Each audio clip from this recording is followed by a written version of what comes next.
республике простились с военнослужащими Илезом Хамхоевым, Адамом Гуцериевым и Хамзатом Картоевым, погибшими в зоне специальной военной операции. Первый заместитель председателя правительства республики Магомед Евлоев, глава администрации Малгобека Исунжи вместе с другими представителями органов власти региона посетили похороны, выразив соболезнования семьям погибших бойцов.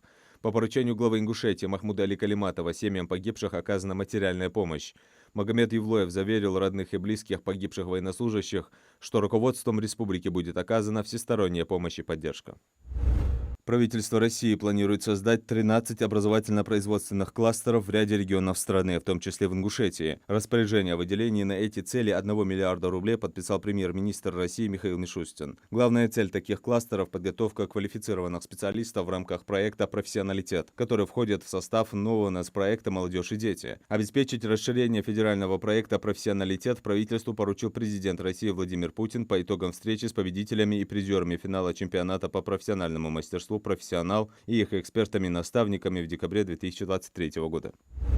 11 мая – дата Международного дня матери, которая отмечается ежегодно во второе воскресенье мая. Это день, когда мы выражаем благодарность и признательность матерям за их любовь, заботу и самоотверженность. Идея празднования Международного дня матери зародилась в начале 20 века. В 1907 году жительница США Анна Джарвис предложила учредить особый день, посвященный матерям. Ее инициатива была направлена на признание и благодарность за материнскую любовь и заботу. Эта идея быстро завоевала популярность и распространилась по всему миру. Каждая страна выбрала свою дату для празднования, но второе воскресенье мая осталось символом этого трогательного дня. Совет Федерации рекомендовал ряду министерств совместно с Росмолодежью и Роскомнадзором разработать комплекс мер, направленных на развитие цифровой грамотности несовершеннолетних. Минцифры и Росмолодежи рекомендовано вместе с органами исполнительной власти проанализировать региональные подходы к наполнению интернета социально ориентированным контентом для последующего распространения на территории страны.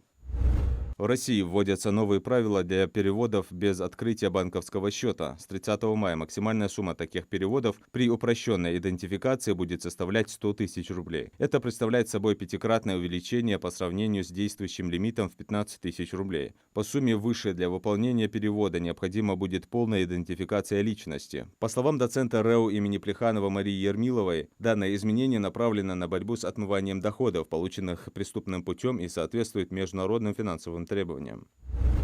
Мошенники стали взламывать личные кабинеты на портале госуслуг от имени операторов сотовой связи под предлогом якобы продления действия договора абонентского обслуживания с целью завладения персональными данными для хищения денег. Также они предлагают различные варианты и схемы сохранения денег.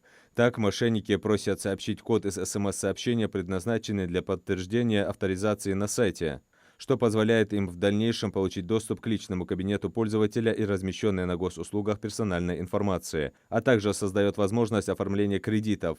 В МВД рекомендуют исключить все телефонные разговоры с незнакомыми людьми, чтобы не стать жертвой мошенников.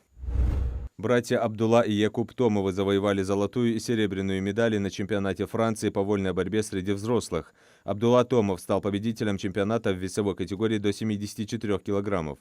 Якуб Томов завоевал бронзовую медаль в весовой категории до 92 килограммов. Чемпионат Франции проходил в городе Безансон. На сегодняшний день Абдулла Томов является 6-кратным чемпионом Франции по вольной борьбе среди взрослых.